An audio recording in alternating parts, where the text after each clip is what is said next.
Malaysia merupakan sebuah negara yang mempunyai penduduk berbilang kaum. Ia wujud hasil impak daripada zaman penjajahan kolonial British yang telah melakukan campur tangan dalam struktur sosio-politik masyarakat Melayu tradisi. Mengikut pandangan Furnival 1948, konsep masyarakat majmuk merujuk kepada masyarakat yang dicirikan dengan perpecahan, tetapi dalam masyarakat majmuk perbezaan yang wujud dari segi ras dan etnik itu selari dengan perbezaan ekonomi, sehingga menyebabkan ketegangan dan ketidakstabilan lebih mudah berlaku. Oleh hal yang demikian, soal perpaduan dan hubungan di antara kaum merupakan agenda penting negara dalam memastikan kestabilan politik sentiasa terjamin. Maka tinjauan awal perlulah dilakukan agar gambaran sebenar dapat diperolehi bagi merangka strategi yang bersesuaian dalam pembangunan bangsa Malaysia. Faktor-faktor yang menyebabkan berlakunya isu perkauman di kalangan pelajar ialah sejak kebelakangan ini, isu perkauman di kalangan pelajar sering dihangatkan. Antara faktor yang berlakunya isu ini adalah sikap negatif guru sebagai penghalang kepada pembentukan perpaduan etnik di sekolah. Hal ini kerana guru terutamanya di peringkat sekolah rendah mampu menjadi ejen sosialisasi politik yang berpengaruh dalam memupuk kesedaran murid pada usia awal mereka tentang kepentingan perpaduan etnik, khasnya dalam konteks masyarakat kepelbagaian etnik di Malaysia. Walau bagaimanapun, terdapat guru yang mewujudkan provokasi perkauman serta melakukan pengasingan murid mengikut etnik, latar belakang ekonomi dan agama agar muridnya dapat mencapai keputusan yang baik dalam peperiksaan. Oleh itu, faktor ini berupaya mewujudkan juran etnik sesama guru dan antara guru dengan murid di sekolah. Justeru pihak sekolah perlu memberi perhatian terhadap isu ini dan memberi kesedaran kepada semua warga sekolah tentang kepentingan perpaduan etnik di sekolah. Cara atasi masalah perkauman dalam kalangan pelajar. Pandangan kerajaan lebih terarah kepada usaha mengukuhkan pendidikan negara demi membentuk perpaduan kaum. Usaha yang pertama adalah penggunaan sistem persekolahan yang sama bagi semua pelajar. Hal ini dilakukan untuk memastikan penggunaan bahasa yang sama digunakan dalam kurikulum pelajaran. Usaha kedua pula ialah kurikulum baharu sekolah rendah KBSR dan kurikulum bersepadu sekolah menengah KBSM telah dilaksanakan oleh Jawatankuasa Kabinet untuk memastikan semua sekolah mempunyai sistem persekolahan yang adil dan saksama. Menurut Kuhasnita dan Muhammad Haizan 2011, proses pengajaran dan pembelajaran di peringkat sekolah rendah dan menengah mampu menjadi alat bagi memupuk semangat patriotisme dalam kalangan pelajar. Jadi, sekolah umum dan sekolah jenis umum menggunakan sukatan pembelajaran yang sama.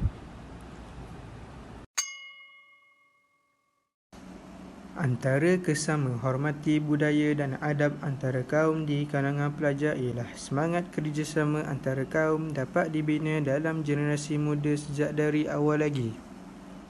Pendedahan awal melalui pendidikan yang bersifat inklusif dan kolaboratif sangat penting untuk membangunkan negara tercinta yang terdiri dari masyarakat majmuk. Selain itu, kesannya ialah di sekolah dapat mewujudkan suasana yang ceria dan harmoni kerana tidak timbulnya salah faham antara pelajar. Ini menjadi tanggungjawab kepada guru untuk menjadi role model kepada pelajar agar dapat menjadi contoh teladan kepada anak muridnya. Seterusnya, saya akan menerangkan tentang langkah-langkah guru-guru dalam mengatasi masalah perkauman pelajar. Antaranya ialah guru-guru perlu melakukan bimbingan dan kaunseling terhadap pelajar tersebut. Dalam masalah ini, bimbingan dan kaunseling amatlah diperlukan. Hal ini kerana murid tersebut mungkin tersalah langkah dan dipengaruhi oleh persekitaran mereka. Mereka sentiasa terdedah kepada rangsangan-rangsangan negatif yang mendorong mereka untuk membuat pilihan-pilihan yang tidak betul. Sebagai guru, kita perlu membimbing mereka supaya mereka tahu tindakan yang mereka lakukan itu adalah salah. Dengan itu, cara ini dapat mencegah mereka daripada terjebak dalam masalah perkauman. Seterusnya, saya akan menerangkan kesan buruk jika pelajar tidak bersatu padu antara satu sama lain. Salah satu contohnya adalah dengan mengamalkan sistem pendidikan yang berbeza. Contoh situasi yang dapat dinyatakan adalah kaum Melayu tidak perlu belajar bahasa Cina, manakala kaum Cina tidak perlu belajar bahasa Melayu. Kesannya adalah mereka akan memberikan impak yang kurang elok kepada penstrukturan negara kerana mempunyai corak pendidikan yang berbeza-beza. Tidak lupa bahawa golongan yang menuntut di sekolah itu juga akan terlahirnya para pemimpin untuk mentadbir negara Malaysia pada satu hari kelak.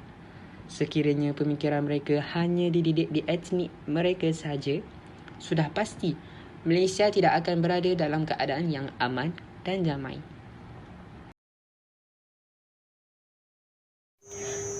Rumusan untuk memupuk semangat perpaduan dalam kalangan pelajar ialah mewujudkan masyarakat yang bekerjasama, bertolak ansur, tolong-menolong dan seterusnya bersatu padu terutamanya dalam kalangan pelajar. Perpaduan juga dapat disemai di dalam diri kalangan pelajar dengan cara memupuk dan menghayati semangat setia kawan, tolak ansur dan toleransi di sekolah. Dalam bidang akademik, sentimen perpaduan dapat kita bangkitkan di sekolah dengan menekankan nilai-nilai rohani dan budaya bersama-sama dengan pelbagai kaum. Kegiatan kurikulum di sekolah juga mampu memupuk perpaduan di dalam kalangan pelajar melalui aktiviti pelbagai kaum seperti persatuan dan badan beruniform. Perpaduan dalam kalangan pelajar perlu disemai dalam usaha membentuk masyarakat yang harmoni, bekerjasama, persefahaman dan seterusnya dapat melahirkan bangsa Malaysia yang bersatu padu.